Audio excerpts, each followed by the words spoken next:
د غزني دهیک ولسوالي روزي قلعه کلي کې د ډاکار موسسې په مالي لګښت د اوبو رسولو دا شبکه له جوړېدو وروسته ګټې اخیستنې ته وسپارل شوه.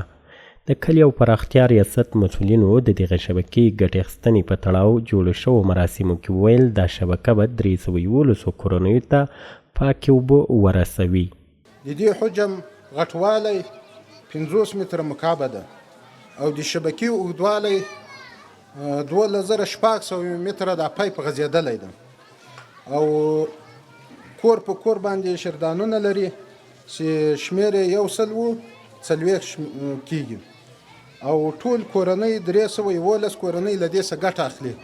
په دغه شبکه کې مهم کارونه چې د 120 مترو په عمق باندې یوه عمیقه څاه کیندل شوې ده او په هغې باندې ټول د انجینرۍ نورمونو مطابق اوبې ټیسټ شوي دي، د لابراتوار نه فاش شوي دي، د کیفیت او د کمیت د لحاظ الحمدلله برخورداره دي. ورته مهال د یادې سیمې اوسیدونکي وایي مخکې اوبو ته لاسرسی کم و خوښي څرګندوي.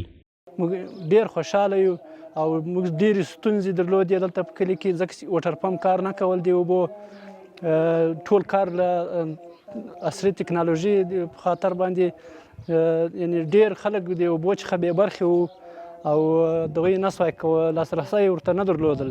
موږ ډېر خوشحاله یو ډاکا موسسې د کارکوونکو چې او د انجینرانو څخه موږ سره کومک کړی ده. ډېر خوشحاله یو. موږ له اوبو سره ډېره ستونزه لرله، اوبو ته لاسرسی نسوای رسولی، د څښاک اوبه هم نه لرلی. اوس موږ ته شبکه راغلې ده ښې پاکې فلټر شوي یخې اوبه راځي. موږ نو ډېر خوشحاله یو.